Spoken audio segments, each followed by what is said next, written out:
లో నుంచి ఎవరో వచ్చేసి ఆ చిలకని దాని తలుపు తీసాడంట. ఊహించుకోండి, దీని గురించి ఊహించుకోండి, మీకు సత్యం తెలుస్తుంది.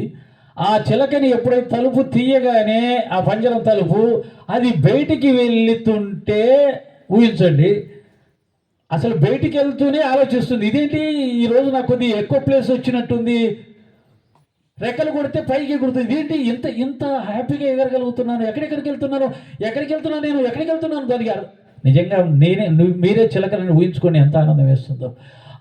ఎగిరిపోతూ ఎగిరిపోతే ఎంత బాగుంటుంది అంటారు కదా, దానికి అలా ఎగిరిపోతూ ఎంత ఆనందంగా ఉంటుందా. ఇంతకాలం నేను ఇదే అందమైన ప్రపంచం, అందమైన జీవితం, నేను అన్నీ అనుభవిస్తున్నాను, హాయిగా ఉన్నాను అనుకున్నాను. కానీ ఇప్పుడు ఎంత ఎగరగలిగితే అంత దూరం, ఒక్కొక్క చెట్టు మీద ఒక్కొక్క పండు, ఇంకా అనేకమైనటువంటి పండ్లు తింటూ ఎగురుతూ ఉంటే స్వేచ్ఛను అనుభవించిన చిలక జీవితాన్ని ఒక్కసారి మనసుని ఆలోచించుకోండి. అది అటువంటి స్వేచ్ఛని మనం పొందాలి. రమణ గారికి తొందరగా స్వేచ్ఛ కావాలని ఆరాటపడుతున్నారు. ఆయనకి వచ్చే జన్మలో బ్రహ్మచర్యం ఇస్తాం, మీకు ఈ జన్మలో కుదరదు, ఎవరికి కుదరదు మనకు. కాబట్టి స్వేచ్ఛ ఈజ్ ఈక్వల్ టు ఆనందం, నిజమైనటువంటిది. ఆ స్వేచ్ఛని ఆత్మ లక్షణం కూడా స్వేచ్ఛే. అందుకని సన్యాసం ద్వారా మాత్రమే మోక్షం పొందగలుగుతామని శాస్త్రాలు చెప్తున్నాయి. ఆ స్వేచ్ఛను అనుభవించకుండా ఆత్మ అంటే ఏంటో తెలుసుకోలేవు. సంసారంలో ఉంటూ ఆ స్వేచ్ఛను నువ్వు అనుభవించాలి అంటే చేయవలసింది ఏమిటి అంటే, ఇందాక చెప్పినట్టుగా సంసారంలో ఏవైతే ఉన్నాయో వాటన్నిటి మీద నీకున్న మోహాన్ని, ఆ యొక్క ఇష్టాన్ని వదులుకుంటే, సంసారంలో ఉంటూనే మనసుని మనం ఆ బంధనాల నుంచి విముక్తి చేయగలిగితే సన్యాసి పొందిన స్వేచ్ఛ నువ్వు పొందగలుగుతావు. అంతే. ఏం జరిగినా అంటే ఏదో పెద్ద జరిగితే కూడా వదిలేయాలి కాదు, అట్లా కాదు. నేను ఇంట్లో కొన్ని జరుగుతుంటాయి, ఒకటి పాడైపోతుంది, ఒకటి తెగిపోతుంది, ఒకటి నా అట్లా, రైట్, టేక్ ఇట్ ఈజీ. అన్నిటికీ ఈ గోలగోల చేస్తుంటాం. సంసారం పక్షుల యొక్క లక్షణాలు ఏంటంటే అన్నీ గోలగోల. ఏది గ్లాస్ కింద పడింది, ఏమంటే ఫీల్ అవ్వకుండా ఉంటారా? తిట్టకుండా ఉంటారా? ఉండాలి. పడిందా? ఓకే. మా పెద్ద పాప అలా ఉంటుంది. గ్యాస్ పడితే పడింది, ఏంటమ్మా పడేసామంటే, నేను పడేసానా, అది పడింది అంటుంది అనమాట. అంత కూల్ అలాగే ఉంటుంది. మనకు అర్థం కాదు, అంతే కదా, కావాలని ఎవరు పడేయరు కదా, కాబట్టి నేను పడేసానా, అది పడింది అంటే ఏదో ఒక విధంగా కూల్నెస్ తెచ్చుకోవడం అనేది చాలా చాలా ఇంపార్టెన్స్. అది నేను చెప్పదలుచుకున్నది. జీవితంలో మన సాంసారిక జీవితంలో చాలా జరుగుతుంటాయి. వాటన్నిటికీ రియాక్షన్ అనుకుంటూ స్పందించుకుంటూ పోతూ ఉంటే మనకు మనశ్శాంతి ఉండదు. అంతే.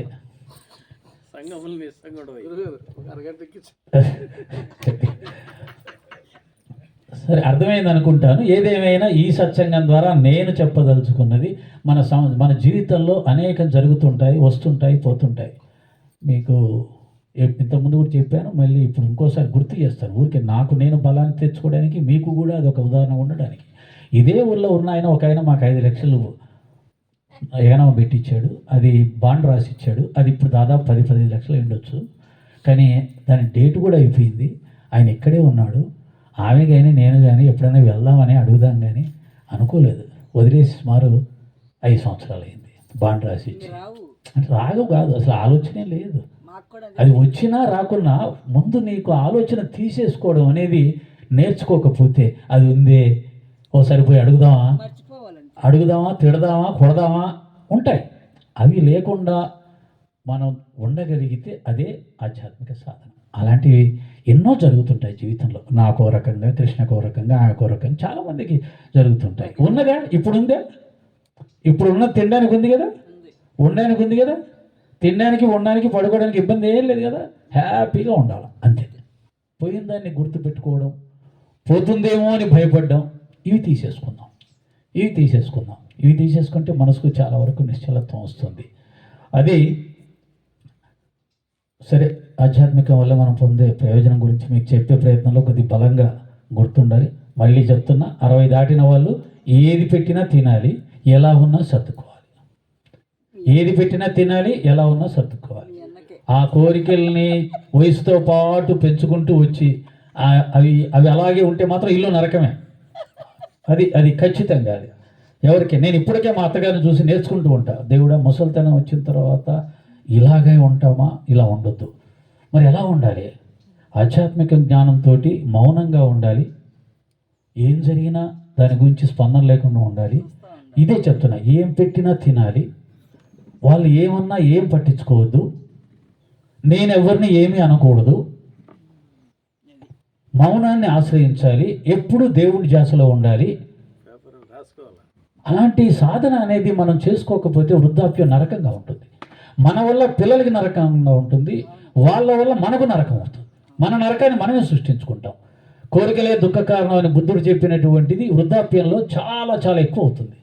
మనం ఏమీ చేయలేం, కానీ అన్నీ కావాలి అనే ఆశలు ఉంటాయి.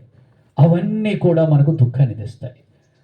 అది పిల్లల జీవితాలను కూడా నరకప్రాయం చేస్తాయి. ఎందుకంటే పిల్లలు వాళ్ళ సంసార బిజీలో ఉంటారు, బాధ్యతల్లో ఉంటారు, దాంట్లో మునిగిపోయి ఉంటారు, తలమునకలై ఉంటారు. పెద్దవాళ్ళకి ఏమనిపిస్తుందంటే మా కోరికలు తీర్చాలి, మమ్మల్ని పట్టించుకోవాలి, మా గురించే ఆలోచించాలి అని ఉంటుంది. కానీ వాళ్ళ జీవితంలో వాళ్ళు చాలా బిజీగా ఉంటారు. వాళ్ళ పిల్లల్ని పెంచాలి, పెద్దవాళ్ళు చేయాలి, పెళ్ళిళ్ళు చేయాలి, ఈ బాధ్యతలతో ఉంటారు.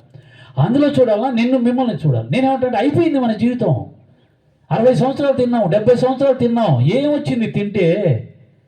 తిన్నది ఏమి ఎక్కడుంది? ఏమీ లేదు కదా, అంతా పోయిందే కదా. కాబట్టి ఇంకా తినాలనా? ఇంకా కోరికలేనా? ఆ కోరికలు మనల్ని నాశనం చేస్తే పర్వాలేదు, కానీ ఇంట్లో వాళ్ళని కూడా అశాంతి వద్దు. ఆధ్యాత్మిక మొత్తం వైరాగ్యం అంటే కృష్ణ చెప్పిన వైరాగ్యం దేని మీద రావాలంటే ఇంద్రియాల మీద రావాలి. ఇంద్రియ వైరాగ్యం రావాలి. తినేది ధ్యాస ఉండొద్దు, ఏం పెడితే అది. వినేది ఏది ఉంటే అదే. చూసేది ఎక్కడుంటే అక్కడే. ఈ పంచేంద్రియాలను మన అధీనంలోకి పెట్టుకొని ఆధ్యాత్మిక మార్గంలో పోయేవాళ్ళు ఆ వైరాగ్యాన్ని ఆశ్రయించి ఆఫ్టర్ 60 అనేది ఉంటే ఇంట్లో ఒక దేవుళ్ళ ఉండాలి. ఇంట్లో పిల్లల మధ్యలో ఉంటే ఒక వృద్ధుడు దేవుళ్ళ కనిపించాలి. దేవుడు అంటే మీకు ఏంటో చెప్పనా? గుడిలో విగ్రహం ఎలా ఉంటుందో అలా ఉండాలి. విగ్రహం మాట్లాడదు, ఏమందు, కళ్ళు ఇలా కిందికి పెట్టుకుని ఉంటుంది అంతే. ఏదన్నా ప్రసాదం పెట్టు, నువ్వు పెట్టినా ఒకటే, పెట్టకున్నా ఒకటే, నువ్వే ఆయనకి పెట్టి నువ్వే తినేసినా ఒకటి, ఏం మాట్లాడదు. దాంట్లో ఉప్పు అయినా ఒకటే, తప్పు అయినా ఒకటే, ఏమున్నా కానీ ఏం మాట్లాడదు. విగ్రహంలా ఉండాలి, దేవుళ్ళలా ఉండాలి. ఎప్పుడు ఇంట్లో వాళ్ళు అంటారు మా మామగారు దేవుడండి, మా అమ్మ దేవత అండి అంటే. ఎందుకని ఏమనరు, ఏం పెట్టి తింటారు, హాయి ప్రశాంతంగా కూర్చొని. అది అనిపించుకొని పోవాలండి. బాగా గుర్తుపెట్టుకోండి, వృద్ధాప్యం తర్వాత వెళ్ళిపోయేటప్పుడు ఇంటిల్లిపాది కూడా మా మామ దేవుడు, మా తల్లి దేవుడు, వాళ్ళు వెళ్ళిపోయారు. ఎందుకంటే ఉన్న రోజుల్లో ఉన్నప్పుడు ఏ రోజు ఏ చిన్న ఇబ్బంది కూడా మాకు కలిగించలేదు, ఒక్క మాట అనలేదు, ఒక్క దాంట్లో అసంతృప్తి లేదు. ఏది పెడితే తిన్నారు, ఎలా ఉంటే అలా ఉన్నారు. ప్రేమగా మమ్మల్ని ఆశీర్వదించారు. ఎల్లప్పుడూ కూడా మమ్మల్ని దేవతల వాళ్ళని పోతే వాళ్ళు నిజంగా దేవుడి దగ్గరికి వెళ్ళి చేరుకుంటారండి. అమ్మాయ ఎప్పుడు పోతాడు రైడ్ నాయన సతాయిస్తున్నాడు, ఎప్పుడు పోతుందిరా నాయన సతాయిస్తుంది, 24 గంటలు అది కావాలంటారు, ఇది కావాలంటారు, అట్లా లేదంటారు, ఇట్లా. ఖచ్చితంగా అలా అనేవాళ్ళు అలాగే అనుకుంటారండి. ఎదురు కనుకపోయినా ఖచ్చితంగా అంటారు. పక్కనోడు కూడా వెళ్తాడు, ఇంకా పోలేదా మీ మామగారు, ఎక్కడ పోతాడు వాడు, ఎక్కడ పోతాడు, ఈ లెవెల్లో ఉంటాయి. అలాంటి స్థితి రాకూడదు. అలాంటి స్థితి కారణం ఎవరో మనం కాకూడదు. తిన్నాం చాలు, అయిపోయింది. అన్నిటి కారణం తిండే. ఆ తిండి దగ్గరే వస్తుంది గొడవ వృద్ధాప్యంలో. కాబట్టి ఆ విషయంలో మనం కృష్ణ చెప్పిన వైరాగ్యాన్ని ఆచరిద్దాం, నేర్చుకుందాం, జీవితాన్ని సుఖవంతం చేసుకుందాం. వెళ్ళిపోయే సమయానికి దేవతలుగా వెళ్ళిపోదాం, అంతే. అంటే ఇంకా ఆఫ్ చేయమనే అంతే. ఎందుకంటే నేను వృద్ధాప్యంలోకి వస్తున్నాను కదా, 60 దాటి వచ్చాను. కాబట్టి నేను ఎలా ఉండాలి అనేది ఇప్పటి నుంచే నిర్ణయం చేసుకుంటూ మౌనంగా ఉండాలి, నిశ్శబ్దంగా ఉండాలి, ఏం పెడితే అది తినాలి, ఎక్కడ కూర్చుంటే అసలు ఉన్నానా లేనా, నేను ఇంట్లో ఉన్నానా లేనా అన్నది కూడా వాళ్ళకి తెలియనంతగా ఉండాలి. అదే ఆధ్యాత్మికం, అదే భక్తి, అదే భక్తుల లక్షణం అనేదాన్ని ఒకసారి మీకు బలంగా గుర్తు చేస్తూ, కృష్ణ దిగాలనా పర్లేదా? సరే, మనం చెప్పుకుందాం, చాలా టైం ఉంది మనకు.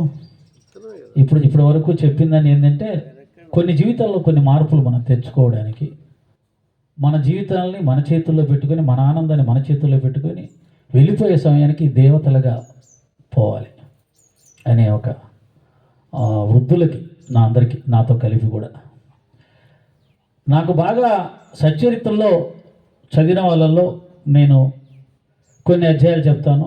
8వ అధ్యాయం మానవ జన్మ ప్రాధాన్యత. దాన్ని సక్రమంగా చదివి అర్థం చేసుకుంటే వైరాగ్యం వచ్చే అవకాశం ఉంటుంది. మనకి ఎంత వైరాగ్యం వచ్చినా ఇప్పుడున్న ప్రపంచం ఎలా ఉందంటే నీ వైరాగ్యాన్ని తొక్కిపడేయడానికి కావలసినంతటువంటి వైభోగాలు ఉన్నాయి. మాయ ఉంది, టెక్నాలజీ ఉంది. నేను వైరాగ్యంలో పోనివ్వకుండా నీకు ఒక్క శక్తి వైరాగ్యానికి ఉంటే 100 శక్తులు మాయకు ఉంది. ఇప్పుడు చాలా చాలా కష్టం. మనం పోరాడి దాన్ని సాధించుకోవాల్సిందే. సాధకుడు నిరంతరం కూడా ప్రయత్నం చేయాల్సిందే. నన్ను ఏదైతే మాయలో దించాలని చూస్తుందో, ఏదైతే బాబా సేవకు దూరం చేయాలని చూస్తుందో, ఏదైతే ఆధ్యాత్మిక గ్రంథాలు పఠించడానికి అడ్డం పడుతూ ఉందో, ఏదైతే నేను ఆచరించడానికి బలహీనతలు అడ్డుపడుతున్నాయో వాటిని దృష్టిలో పెట్టుకొని ఎప్పటికప్పుడు వాటి నుంచి బయటపడడానికి ప్రయత్నం చేయకుండా ఉంటే మనం అజ్ఞానంలోనే వెళ్ళిపోతాం. సచ్చరిత్ర వల్ల బాబా వల్ల ఏం ప్రయోజనం లేదు. ఇందాక కృష్ణ చెప్పినట్టుగా వచ్చే జన్మలు కూడా నువ్వు మనిషిగా పుడతావని గ్యారెంటీ ఏంటి అనే పరిస్థితి మనకు ఎదురవుతుంది. ఎందుకంటే బాబా భక్తులు చాలామంది ఆయన భక్తులైన వాళ్ళు కూడా పాములుగా పుట్టారు, కప్పలుగా పుట్టారు. చాలా ప్రమాదం ఉంది. కాబట్టి ఖచ్చితంగా ఎప్పటికప్పుడు మనని మనం చైతన్యపరుచుకుంటూ నేను మంచి వ్యక్తిగా జీవించాలి, భక్తుడిగా జీవించాలి. నా వల్ల ఎవరికీ ఎటువంటి అపకారం జరగకూడదు, వీలైతే నేను ఎవరికైనా సహాయం చేయాలి అనే ఒక లక్షణం, ఒక కంకణం కట్టుకొని మనం జీవించడం మొదలు పెట్టాలి. అది మన ఇంట్లో వాళ్ళ నుంచే మొదలవ్వాలి, భార్య దగ్గర నుంచి మొదలవ్వాలి. ఇంకా నేను చెప్పాలంటే ఎక్కడి నుంచి చెప్తానంటే భార్య. నా భర్త దేవుడు అనే భార్య సర్టిఫికేట్ ఇస్తే అతను దేవుడు అవుతాడు, రాముడు అవుతాడు. ఊర్లో వాళ్ళ సర్టిఫికేట్ ఇస్తే చల్లదు. ఎందుకంటే 24 గంటలు ఉండేది ఎవరైతే ఉన్నారో వాళ్ళు ఇవ్వాలి సర్టిఫికేట్. బయట వేదిక మీద కూర్చొని సత్సంగాలు చెప్పినంత మాత్రాన సాయిదాస్ గారు గొప్పవారు కాదు, ఇంకొకరు గొప్పవారు కాదు. ఆయన ఎవరు అనేది భార్యని అడగని చెప్తుంది. నేను చాలామందిని చూశాను, చాలామందిని చూసి నేను చాలా మంచి వాళ్ళని అనుకున్నాను. తర్వాత వాళ్ళ భార్యలతో మాట్లాడేటప్పుడు వాళ్ళు చెప్పింది వింటే ఆశ్చర్యం వేస్తుందంట. అబ్బా సార్ ఎంత మండోడు సార్, చెప్తే ఒక్క మాట వినడు సార్, పరమ మూర్ఖుడు సార్. అరే అదేంటి, మనతో చాలా సాత్వికంగా మాట్లాడతాడు, చాలా మంచిగా మాట్లాడతారు, అసలు భక్తుడు ఊడిపడ్డట్టుగా బాబా నోట్లోంచి ఊడిపడ్డట్టుగా మాట్లాడతారు. అబ్బే పరమ దుర్మార్గుడు సార్. ఇంకా చెప్తారు కొంతమంది నాతో ఫోన్లో మాట్లాడితే ఎంత సాత్వికంగా అంటే అంత సాత్వికంగా. ఆ వాయిస్ వింటే ఇతను అపర తుకారం మహానుభావుడు దిగొచ్చాడు. వాళ్ళ ఆవిడ చెప్తే మొన్ననే సార్ పేపర్లో పడింది ఆయన గురించి, వాడు చేసిన దుర్మార్గాలని పేపర్లో పడ్డాయి సార్. ఇంత ఇంత తేడా అంటే అలా ఉన్నాయి జీవితాలు. అంత నటిస్తారు. అంటే అలాంటి మనం చాలా ఇబ్బందికరమైనటువంటి మనుషులతో మనం జీవిస్తున్నాం. అవే మధ్యాహ్నం నిద్ర పట్టకుండా నిద్ర రాకుండా జోకులు వేస్తున్నారు. ఆయన నిద్రను ఆయన జయించడానికి జోకులు వేస్తూ ఉన్నాడు. ఓకే, ఈ విధంగా అలాంటి జీవనం పనికిరాదు, ఆధ్యాత్మికానికి పనికిరాదు. కరెక్ట్గా ఆధ్యాత్మిక జీవితం ఎట్లా ఉండాలంటే కృష్ణలాగే ఉండాలి. నేను ఇంతే, నేను నా పద్ధతి ఇంతే, నా ఆలోచన ఇంతే, నేను అంత గొప్పని కాదని దాన్ని ఆయనకి తెలిసిన దాన్ని జనాలు పెట్టేస్తున్నాడు అంతే. దానివల్ల అతను తప్పటం లేదు నేను గొప్ప సిద్ధ పురుషుని, మహాత్ముని అని చెప్పి మాయమాటలు చెప్పి ఎంతోమంది ఉన్నారు. ఆయన కూడా చెప్పొచ్చు. ఎవరు చెప్పమన్నారు ఆయన యొక్క బలహీనతల్ని? ఎవరైనా చెప్పని అడగలేదే. కానీ చెప్పుకోవడం అనేది ఉందే, అది ఎక్కడో లోపట ఉన్నటువంటి నిజాయితీ యొక్క అది తట్టుకొని లోపల ఉండదు అన్నమాట. బయటకు వచ్చేస్తుంది కొంతమందికి, లోపల ఉండదు. నేను కూడా ఒక పని చేశాను. శకుంతలం ఏదో ఇంటర్వ్యూ తీసుకుంటే ఇంటర్వ్యూ చెప్పాను. ఆ ఇంటర్వ్యూలో నేను ఒక పొరపాటు చేశాను. ఆ ఇంటర్వ్యూలో ఏం చేశాను, శిశుపాలుడు ఎవరు, ఈయన అశ్వత్థామ అనబోయి శిశుపాలుడు అన్నాను. అది విన్నప్పుడు నాకు తెలిసింది, నేనే తప్పు పెట్టాను. అయ్యా సాయిదాస్ గారు తప్పు పెట్టారు, మీరు తప్పు చెప్పారు, అశ్వత్థామ శిశుపాలుడు కాదు అని చెప్పాను. అలా ఉంటుంది కొంతమంది లక్షణాలు. ఏంటంటే అది ఇంకా కరెక్ట్గా వెళ్ళిపోతుంది, లోపల ఏమి ఉండదు. వాళ్ళతో మనకు ప్రమాదం లేదు, పైన ఒకటి లోన ఒకటి ఉన్న వాళ్ళతోటే ప్రమాదం. కాబట్టి అలాంటి కపటత్వం అనేది కూడా భక్తి మార్గంలో ఉన్న వాళ్ళకు పనికిరాదు. స్వచ్ఛంగా ఉండాలి. నేను దుర్మార్గనైతే దుర్మార్గాన్ని, ఈ బలహీనత ఉందంటే బలహీనత ఉంది, అంతే, అయిపోయింది. దాంతో ఎటువంటి ఇబ్బంది లేదు. ఈ నాకు సచ్చరిత్రలో 8వ అధ్యాయం బాగా చదివే వాళ్ళు చూడండి, 8వ అధ్యాయం చదవండి, 16, 17 చదవండి, 18, 19 చదవండి, 32 చదవండి, 39 చదవండి. ఈ ఈ అధ్యాయాలు అనేవి సాధన మార్గానికి పనికొచ్చే అధ్యాయాలు. నేను ఇంతకుముందు చెప్పినట్టుగా మళ్ళీ చెప్తా, మీరందరూ దేవతలు, నేను దేవుణ్ణి. కాకపోతే నేను మర్చిపోయాను, నేను దేవుణ్ణి అనేది గుర్తు చేసుకునే ప్రయత్నం చేస్తున్నాను. మీరందరూ కూడా ఆ ప్రయత్నం చేయాలని నా రిక్వెస్ట్. ఏంటి, నేను దేవుణ్ణి, నేను దేవతని. ఎలా మొదలుపెట్టండి, విచారణ మొదలుపెట్టండి. అంతే. ఇది నేనెవరో నేను చెప్పింది కాదు, శంకరాచార్యులు గారు చెప్పింది. అహం బ్రహ్మాస్మి, తత్వమసి, ఈ వేదం చెప్పింది. నేనేది అంటే కొన్ని యుగాల క్రిందికి వెళ్తే, సత్యయుగంలోకి వెళ్తే, ఆనాటి ఋషులందరూ కూడా నేను ఎవరు అనే ఒక విచారణ చేస్తూ వాళ్ళు తపస్సు చేసి తామును తాము దర్శించి నేను పరమాత్మనై ఉన్నాను అని తెలుసుకొని చెప్పినటువంటి సత్యం అమ్మ. నాలుగు యుగాల కింద సత్యయుగంలో మనుష్యులు తపస్సు చేసి అసలు మేము ఎక్కడి నుంచి వచ్చాము, ఈ సుఖదుఖాలు ఏంటి, ఈ మరణం ఏంటి అని తెలుసుకోవడానికి వాళ్ళు ఊరు వదిలిపెట్టి వెళ్ళిపోయి తపస్సులోకి వెళ్ళిపోయి అంతర్ముఖం అయిపోయి కనుక్కుంటే వాళ్ళకి తెలిసిన సత్యం ఏంటంటే ఆ పరబ్రహ్మను దర్శించి నేనే పరబ్రహ్మనై ఉన్నాను అని తెలుసుకున్నారు. అప్పుడు మరి ఈ బాధలు కష్టాలు ఏమిటి అంటే నేనే మనిషిని అని అనుకొని ఆ పరబ్రహ్మ ఆత్మ భ్రమకు లోనైపోయి మనిషిలా నటిస్తుంది. మీకు బాగా అర్థం కావాలి అంటే ఒక చక్రవర్తి గారికి మతి చెలించి మతి చెలించడం వల్ల ఏమైపోయింది, నేను పిచ్చివాడైపోయాడు. పిచ్చివాడైపోయిన తర్వాత చక్రవర్తి అనేది మర్చిపోతాడుగా. మర్చిపోయిన తర్వాత అతను నువ్వెవరు అంటే వాడు నవ్వుకుంటాడు, ఏడుస్తుంటాడు, రాలేసి కొడుతుంటాడు. నేను పిచ్చివాడని ఎవడు చెప్పడు, పిచ్చివాడని చెప్పడు, నేను పిచ్చివాడని చెప్పి వాడు పిచ్చి చేష్టలు చేస్తుంటాడు, మనం పిచ్చివాడు అంటాం అంతే. వాడు చక్రవర్తి అనేది మర్చిపోయాడు, మెంటల్ వచ్చేసింది. మెంటల్ వచ్చాక అలా ప్రవర్తిస్తున్నాడు. మనం అతను పిచ్చివాడే అనుకుంటున్నాం, వాడికేమో వాడెవడో తెలియదు. ఈ విధంగా ఇక్కడ మనం అందరం కూడా మన స్వస్వరూప స్థితిని, మన యొక్క ఆత్మస్థితిని మర్చిపోయి మనుషులు అనుకోవడం వల్ల మనకి కష్టాలు, నష్టాలు, బాధలు వచ్చిపడ్డాయి. మరణ భయం కూడా వచ్చిపడింది. ఇవన్నిటిని దాటుకోవడానికి ఒక్కటే మార్గం, గురు మార్గంలో ఆత్మజ్ఞానం సాధించుకోవాల్సి వస్తుంది. దానికి ఫౌండేషన్ అది దేని ద్వారా లభిస్తుందంటే వైరాగ్యం ద్వారా లభిస్తుంది. వైరాగ్యం అంటే అన్నీ వదిలేయడం కాదు, అన్నీ ఉన్నా సరే వాటితోటి అటాచ్మెంట్ లేకుండా, వాటిని ఇష్టపడకుండా, అవే జీవితంగా అనుకోకుండా ఉండగలిగితే దీంతో పాటు మళ్ళీ సాధనలు కూడా ఉండాలి. ఈ వైరాగ్యంతో పాటు జప తప ధ్యానాలు కూడా ఉండాలి. జపం ఉండాలి, నామస్మరణ, తపం ఉండాలి, నియమనిష్టాలతో కూడిన జీవితం, ధ్యానం ఉండాలి, ఏకాంతంలో అంతర్ముఖంగా కూర్చోవడం. ఈ సాధనల ద్వారా వైరాగ్యంతో కూడినప్పుడు చేసినప్పుడు ఖచ్చితంగా తానెవరో తెలుసుకునే అవకాశం ఉంటుంది. నీళ్ళ మీద పడవలాగా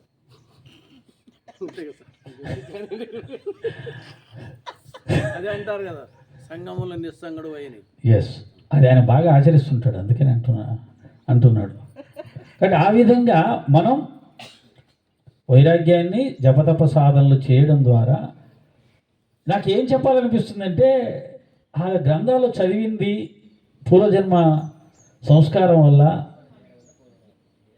కొంత బాబా ఆశీర్వాదంతో భావన చేసినప్పుడు ఆ పరమాత్మ అనుభూతి అనేది పొందినప్పుడు అరే మనం ఎంత దివ్యత్వానికి సంబంధించిన వాళ్ళం అయి ఉండి ఏమిటి ఈ సంసారం, ఏమిటి వ్యవహారం ఇది అనేది అనిపించి చాలా చాలా చాలా బాధేస్తుంటుంది. దాన్ని ఏమాత్రం కూడా పోల్చడానికి అవకాశం లేని దౌర్భాగ్యం. మన స్థితిని ఇప్పుడున్న స్థితికి ఎక్కడికి వచ్చామంటే ఈ యొక్క సాంసారిక జీవితంలో, ప్రపంచంలో పురుగులు జీవిస్తున్నాయి. అన్నిటికంటే నీచమైన పురుగు ఏదైతే ఉందో దాన్ని చూసి ఎలా చీచీ అంటామో అలా అనుకోవాలా మన గురించి కూడా అన్నట్టుగా అనిపిస్తుంది. ఎందుకంటే అంత గొప్ప పరమాత్మ దివ్య చైతన్య స్వరూపమైన మనం ఇంత బలహీనంగా తయారైపోయామే, మన జీవితం ఇలా చేసుకున్నామే, అయ్యో అయ్యో అని మన దౌర్భాగ్యానికి బాధపడాల్సి అనిపిస్తుంటుంది. ఎందుకంటే అందరం అలాగే మనుషులం కాదు, మనం దేవతలమే. మరి ఎలా దాన్ని ఎలా పొందాలి? ఆ ప్రయత్నం మొదలవ్వాలి. నెమ్మదిగా కూర్చుంటే రాదు. ఒక ఒలింపిక్ అవార్డు రమ్మంటే వస్తుందా? రోజు 1 కిలోమీటర్ పరిగెడితే వస్తుందా? రాదు. ఒక డిస్టిక్ అవార్డు రావడానికి ఒక రకమైన శ్రమ ఉంటుంది, ఒక స్టేట్ అవార్డు రావడానికి ఒక రకమైన శ్రమ ఉంటుంది, ఒక నేషనల్ అవార్డు రావడానికి ఒక రకమైన శ్రమ ఉంటుంది, ఒక ఒలింపిక్ అవార్డు రావాలంటే ఒక రకమైన శ్రమ ఉంటుంది. ఈ ఆత్మజ్ఞానానికి, మోక్షానికి, మన గురించి మనం ఎవరో తెలుసుకోవడానికి అంత శ్రమ పడాల్సిందే. బాబాగారు అంటాడు, ఎముకలు పుల్లలు కావాలి, రక్తం ఆవిరి కావాలి. తిన్నది ఆవిరిగాక అరక్క చాలా కష్టపడుతూ ఉంటే రక్తం ఆవిరి కావాలి, ఎముకలు పుల్లలు కావాలి అంటే ఎలా బాబా అన్నట్టుగా మన పరిస్థితి. అంటే ఇది కలి ప్రభావం. రామకృష్ణ పరమహంస అంటాడు, ఇప్పుడున్న వాళ్ళందరూ అన్నగత జీవులు అంటాడు. ఇప్పుడున్న జీవులందరూ భూమి మీద అన్నం తింటే బతుకుతారులే, చచ్చిపోతారు, అంత బలహీనులు. కాబట్టి వీళ్ళ వల్ల ఏమవుతుంది సాధించడానికి అంటాడు. ఆయన ఒక్కసారి ఆధ్యాత్మిక భావంలోకి వెళ్ళిపోతే 40-50 రోజులు మళ్ళీ బయటకు వచ్చేవాడు కాదు. 40-50 రోజులు సమాజస్థితిలోకి వెళ్ళిపోయేవాడు పిచ్చివాళ్ళ. ఇలా బాబా ఇలా చెప్తుంటాడండి అమ్మవారి గురించి, ఇలా చెప్తూ ఇలా అయిపోతాడు అంతే. అన్నీ బిగుసుకొని పోయి ఉంటాయి అంతే, బొమ్మలాగా అయిపోయి ఉంటాడు. మళ్ళీ ఆయన ఈ లోకంలోకి రావడానికి చాలా కష్టపడాల్సి వచ్చేది. భావావేశం అనేది భగవంతుని గురించి అంత స్థాయిలో సాధన చేస్తే తప్ప దొరికేది కాదు. అది మనం పాటలు పాడుకుంటే దొరికేది కాదు, సత్సంగాలు చెప్పుకుంటే దొరికేది కాదు, పుస్తకాలు రాసి దొరికేది కాదు. అది ఆ మహానుభావుల జీవితాలు చూసినప్పుడు ఒరే ఇలా చెయ్యాలనా? ఆయనకి జబ్బు వచ్చిందని హాస్పిటల్కి తీసుకెళ్ళి ఎంతోమంది డాక్టర్లు చూపించేవాళ్ళు. ఏమైనా అసలు ఉన్నట్టుండి వెళ్ళిపోతాడు, పడిపోతాడు, మూర్చొచ్చినట్టు పడిపోతాడు, మళ్ళీ బయటికి రావడానికి 10 రోజులు పడుతుంది. మమ్మల్ని ఏంటి ఈ జబ్బా, నరాల జబ్బా ఏంటి అని తీసుకెళ్తే ఏ జబ్బు లేదు. ఆయన భగవంతుని ఎంత ప్రేమించాడు. మీకు బాబా గారిని ఎలా ప్రేమించాలో, భగవంతుని ఎలా ప్రేమించాలో తెలియాలంటే రామకృష్ణ పరమహంస జీవితం చదవాలి. ప్రేమించడం అంటే ఏంటి, తప్పించడం అంటే ఏంటి, ఆయన దగ్గర నేర్చుకోవాలి. బాబా దగ్గర మనం ఏం నేర్చుకోలేము. ఆయన యోగి సామ్రాట్టు, ఆయనలాగా ఎవరూ ఉండలేరు, ఎవరు చేయలేరు ఆయన చేసి. బట్ ఒక భక్తుడు భగవంతుని ఎలా ప్రేమించాలో తెలుసుకోవాలంటే రామకృష్ణ పరమహంస ద్వారా మనం నేర్చుకోవచ్చు. ఆయన తపన ఎంతగా ఉండేది అంటే, ఇద్దరు ప్రేమికులు ఒకరి నుంచి ఒకరు ఉండగలుగుతారా? ఒక 20-22 సంవత్సరాలు, 18 సంవత్సరాలు వయసులో ఉన్న వాళ్ళు ప్రేమించుకున్నారు అనుకుందాం. మనకు కూడా ఆ వయసు నుంచి వచ్చాం కాబట్టి మనకు కూడా తెలుస్తుంది ఎలా ఉంటుంది ఏంటి అనేది. కాబట్టి అది ఊహించుకోండి. ఆ ప్రేమికురాలు కలవలేకపోతూ ఉంటే, రోజులు గడిచిపోతూ ఉంటే, కలవాలనే ఒక ఆలోచన పెరిగిపోతూ ఉంటే ఆ తపన ఎలా ఉంటుందో ఊహించుకోండి, ఎంత ఘోరంగా ఉంటుందో.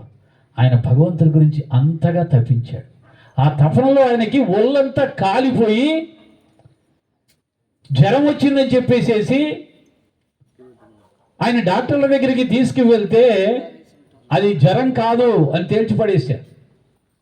అది ఎంతగా ఆయన ఒళ్ళు వేడిగా ఉండేది అని అంటే, ఆయన శరీరం మీద తమలపాకులన్నీ పరిచేవాళ్ళంట. ఒంటికి తమలపాకులు అంటిస్తే చల్లదనం అని చెప్పేసి. ఏమిటండి అసలు అది? భగవంతుని అంతగా అంటే ఏంటి? ఆయన ఏం చేశాడో తెలుసా? అమ్మా అమ్మా అమ్మా అమ్మా నేను చూడాలి, నువ్వు ఎక్కడున్నావు, నేను చూడకుండా ఉండలేను, ఇంకా ఎన్ని రోజులు? తప్పించడం, తపస్సు అంటే అదే. తప్పించడం తప్పించడం తప్పించడం తపస్సుగా మారిపోయింది. నిరంతరం అదే ధ్యాస, అదే తపన, అదే ఆలోచన ప్రేమికులకు ఉన్నట్టుగా.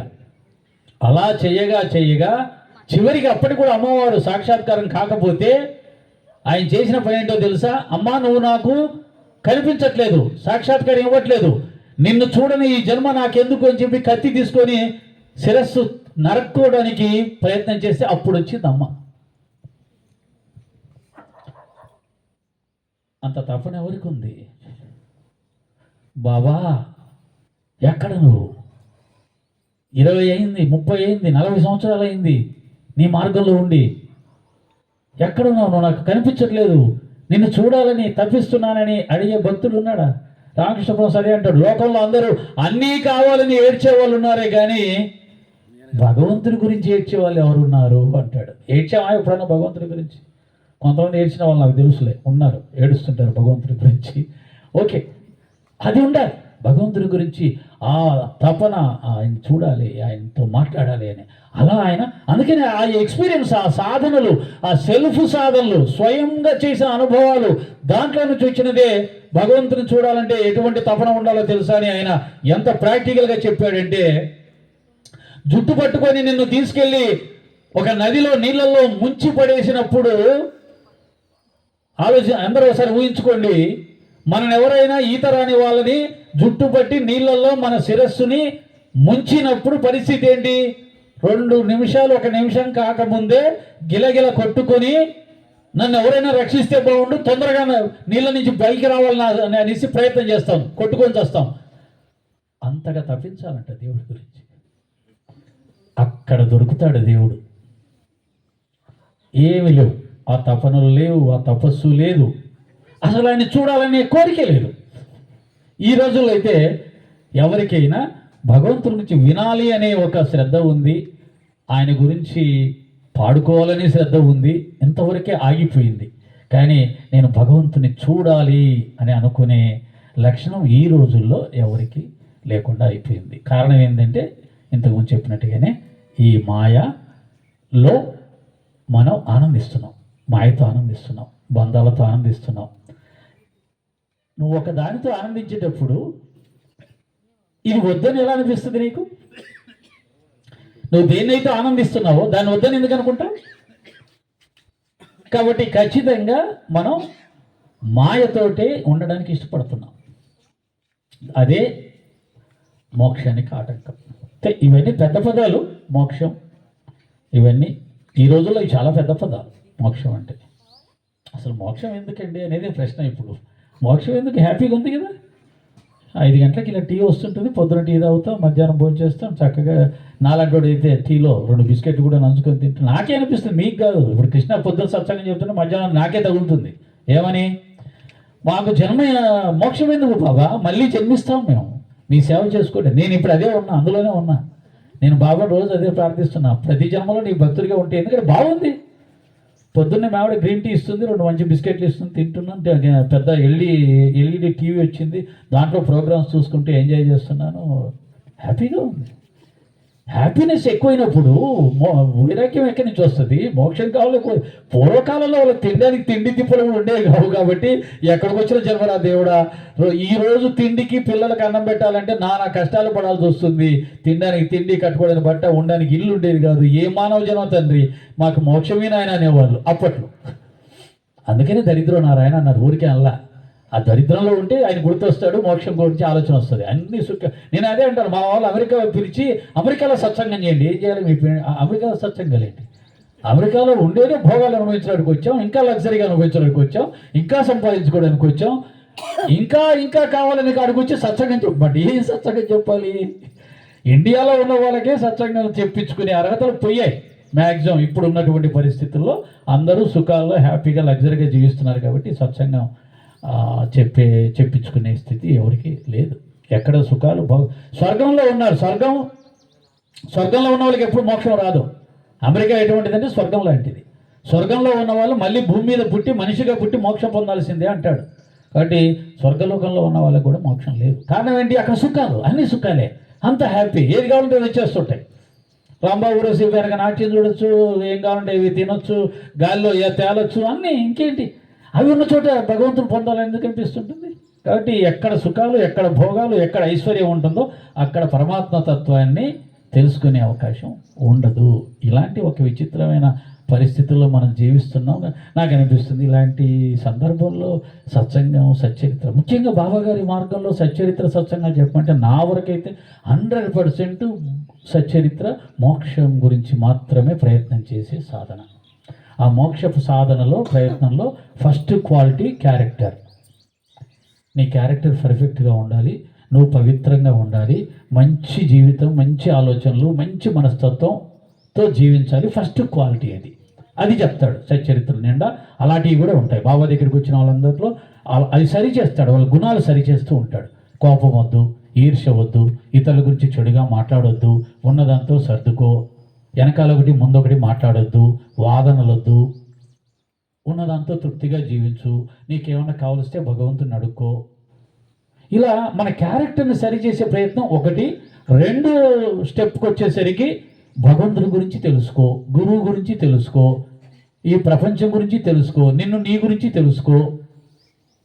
దీని ద్వారా నీకు ఒక క్లారిటీ వస్తుంది. ఆ తర్వాత భగవంతుని ప్రేమించు, గురువును ప్రేమించు, ఆయనే సర్వస్వంగా భావించు అని ఈ 3 స్టెప్పుల్లో మనల్ని తీసుకెళ్తుంది సచ్చరిత్ర.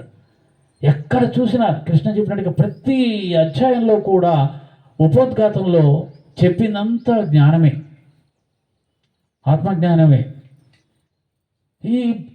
ఎందుకంటే గురువు అంటేనే గు అనగా అజ్ఞానం, రు అనగా జ్ఞానం. అజ్ఞానాన్ని పోగొట్టి జ్ఞానాన్ని ప్రసాదించేవాడే గురువు అని ఒక మాటలో చెప్పడం జరిగింది. అజ్ఞానం అంటేనే ఈ సంసారం, ఈ జీవితం, ఈ ఆకర్షణలు, ఈ సంపాదనలు, ఈ సుఖభోగాలు, ఇదంతా కూడా అజ్ఞానం. సత్యం ఏంటి? వీటన్నిటికీ అతీతంగా ఉన్నటువంటి పరమాత్మ సత్యం. దీన్ని ప్రసాదించేవాడు గురువు. కాబట్టి దీనిని నాకు వద్దు, ఈ సంసారం నాకు వద్దు, ఈ సుఖాలు వద్దు, ఈ భోగాలు వద్దు, నేను ఏదైతే అయి ఉన్నానో ఆ సత్యస్వరూపాన్ని నాకు కావాలి అని ఎవరైతే కోరుకుంటారో వారు గురువు దగ్గరికి వెళ్ళి, అయ్యా నాకు ఇదేమి వద్దు, సత్యం కావాలి అంటే అప్పుడు అతనికి అనేకమైన పరీక్షలు పెట్టి అన్ని పరీక్షల్లో కూడా అతను నెగ్గితే, అతను నిజంగానే ఈ ప్రపంచం మీద ఎటువంటి కోరిక లేనివాడు అయితే అప్పుడు స్వీకరించి, జనక మహారాజుని అలాగే స్వీకరించాడు. సచేతల్లో మనకు 32 అధ్యాయంలో బాబా గారిని వాళ్ళ గురువు అలాగే స్వీకరించాడు. నా వెంట వచ్చేదవా, ఎవరైతే నాపై సంపూర్ణంగా విశ్వసించదరో నన్ను, నా మాటలను, వారికే మేలు పొందుతారు అన్నాడు. బాబా గారు వెళ్ళిపోయాడు. ఆ విధంగా ప్రపంచంతో నాకు వద్దు అని ఎవరైతే విరక్తి పొందుతారో వాళ్ళకి గురువులు జ్ఞానం చెప్పేవారు. దాన్ని తెచ్చి మేము అందరి దగ్గర గంటలు గంటలు మన ఉపన్యాసాలు ఇచ్చుకుంటూ పోతే పాపం ఏమవుతుంది? మాకే చెప్పే వాళ్ళకే మేమే అందులో మునిగిపోయి ఉన్నాం, వాటిని కోరుకుంటూ ఉన్నాం, అంతో ఇంతో ఎక్కువ కాకపోయినా ఉంది. అటువంటి దీన్ని చెప్పడానికి నాకు చాలా ఇబ్బంది అనిపిస్తుంటుంది. పాపం వాళ్ళని ఇబ్బంది పెడుతున్నాము, హ్యాపీగా జీవిస్తున్న వాళ్ళని పట్టుకొని ఇది జీవితం కాదు, ఇది అది కాదు, ఇది శాశ్వతం కాదు, ఈ బంధాలన్నీ ఉట్టియే, ఇవన్నీ ఉట్టియే అని చెప్పేస్తే పాపం ఏం చేస్తున్నావు, వాళ్ళందరినీ అనవసరంగా భయపెడుతున్నామేమో అనిపిస్తూ ఉంటుంది. కానీ సత్యం అది, అంతే. అది గురువు ద్వారా మనకు లభించినటువంటి సత్యం. సరే, నేను ఇంతవరకు 18-19 అధ్యాయాల్లోకి వెళ్ళలేదు. నేను వెళ్ళడానికి కూడా నాకేమాత్రం అవకాశం లేదు. నాకు ఇదే చింతన ఏంటంటే ఫౌండేషన్ కావాలి. ఆ ఫౌండేషన్ ద్వారా మనకు ఏం రావాలి అంటే ఆధ్యాత్మిక మీద ప్రేమ కలగాలి, భగవంతుని మీద మనకు ప్రేమ కలగాలి, దాని గురించి తెలుసుకోవాలనే ఆరాటం కలగాలి. అది ఎక్కడ ఉన్నా సరే, ఎవరు చెప్పినా సరే, దాన్ని తెలుసుకోవడానికి ఎంత దూరమైనా సరే నేను వెళ్ళాలి, తెలుసుకోవాలి అనే తపన ఎవరికైతే కలుగుతుందో అటువంటి వాళ్ళు 2 3 కూర్చొని గంటలు గంటలు రాత్రి పగలు సత్సంగం చేస్తే నిజంగానే అమృతం వస్తుంది. అలాంటి వాళ్ళు కావాలి. దానికోసం ఎంత సమయాన్నైనా కేటాయించగలిగి దానికోసం దేన్నైనా వదలడానికి సిద్ధంగా ఉన్నటువంటి వాళ్ళు దొరికారనుకో, పండగే పండగ అనమాట. అలా దొరకాలంటే 1,000,000కి 1 దొరుకుతారు అలాంటి వాళ్ళు. అందుకనే ఈ సృష్టిలో ఒక గురువు, ఒక శిష్యుడే. ఎవరైనా తీసుకోండి, ఒక రాముడు, ఒక ఆంజనేయుడు, ఒక వీరబ్రహ్మేంద్ర స్వామి, ఒక సిద్ధయ్య, ఒక రామకృష్ణ పరమహంస, స్వామి వివేకానంద.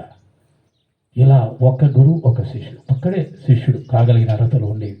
కాబట్టి దీన్ని మీరు అర్థం చేసుకొని సత్సంగాలకి ప్రాధాన్యత ఇస్తూ, సత్యాన్ని తెలుసుకోవడానికి ప్రాధాన్యత ఇస్తూ, సద్గ్రంథ పఠనని అలవాటు లేని వాళ్ళు అలవాటు చేసుకోండి. మంచి ఆధ్యాత్మిక గ్రంథాలని చదవడం మొదలుపెట్టండి. భగవంతుని ప్రేమించడం మొదలుపెట్టండి. సృష్టికర్తను ప్రేమించడం మొదలుపెట్టండి. కనీసం మీ కుటుంబ సభ్యుల కోసం, మీకోసమైనా భగవంతుని ప్రేమించండి. ఏమండి, మా కుటుంబ సభ్యులు మా కోసం అంటే ఏమిటి అంటే దానికి కూడా ఉదాహరణ చెప్తుంటాను. భయం. ఏమిటి? నేను బాగుండాలి, నా భార్య బాగుండాలి, నా పిల్లలు బాగుండాలి. ఇది అందరికీ ఉండే కోరికే. నీ భార్యని, నీ భర్తని, నీ పిల్లల్ని నువ్వు కాపాడుకోలేవు, నీ ఇంట్లో ఉన్న వాళ్ళు కాపాడుకోలేరు. నీ ఇంట్లో ఉన్నంత వరకే జాగ్రత్తలు చెప్తుంటావు. ప్రయాణం వెళ్తుంటే నువ్వేం చేయలేవు, ఇంట్లో ఉన్నా కాపాడుకోలేవు. సరే, ఏదో చెప్తుంటారు, ఒరే జాగ్రత్తరా, జాగ్రత్త నడు, నెమ్మదిగా నడు, అటు వెళ్ళవాక ఇటు వెళ్ళవాక, ఏదో సలహాలు ఇస్తారు తల్లిదండ్రులు. బాత్రూంలో పోతారు. సరే, అదే కానీ బయటికి వెళ్ళి ప్రయాణాలు చేసే సమయంలో మీ చేతులు ఏం లేదు, జాగ్రత్తలు చెప్పి పంపిస్తారంతే. నేనేమన్నానంటే ఎక్కడైనా తోడుగా ఉండేవాడు దేవుడు, గురువు. నువ్వు కాదు, నీ ధనం కాదు, నీ పదవి కాదు, నీ అధికారం కాదు. ఎంత పెద్ద అధికారి అయితే విమానంలో ప్రయాణం చేస్తుంటే వాడిని కాపాడతారా? ఎంత పెద్ద కోటీశ్వరుడు అయితే కారులో పోతుంటే ఎవరైనా కాపాడతారా? ఏం లేదు. అంతే అంతే.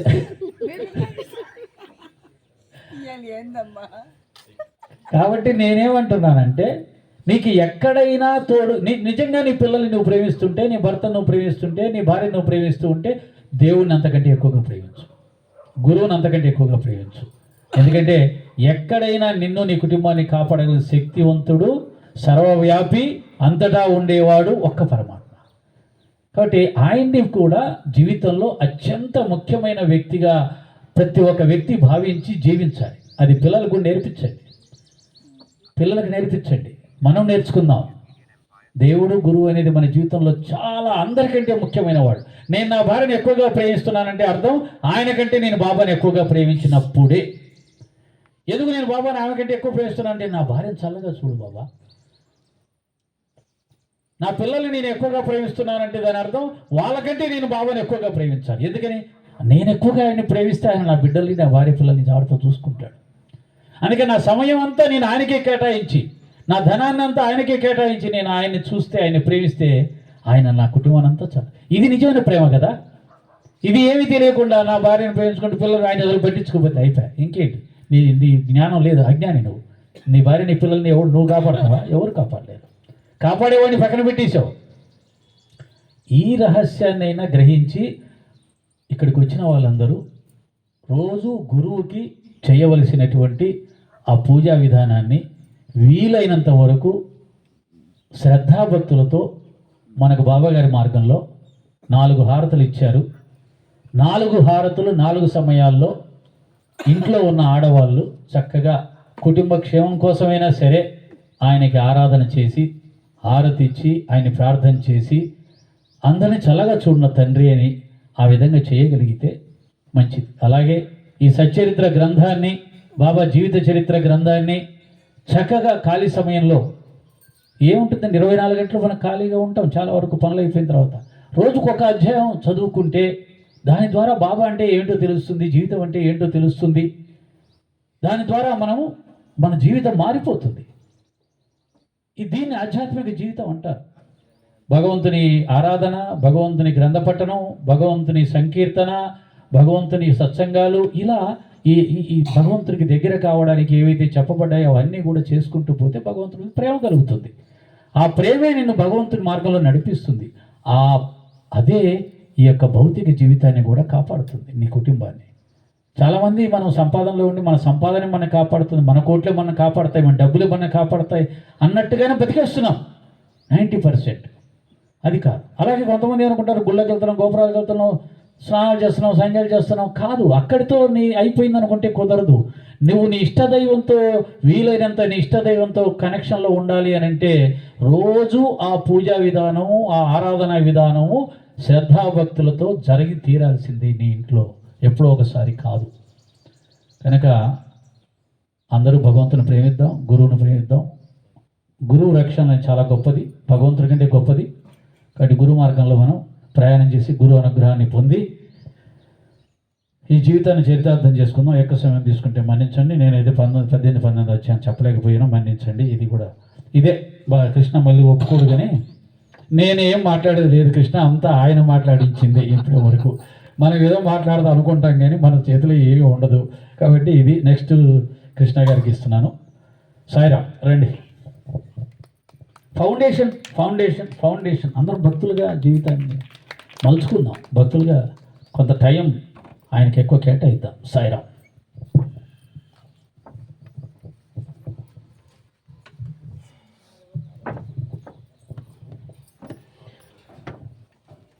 ఓపికలు ఉన్నాయండి, ఆనందంలోనే ఉంది లేదని. ఈ రోజు మా జీవితాలు మీకు అంకితం అండి. మొదలు పెట్టచ్చా? చెయ్యి ఎత్తి చెప్పండి.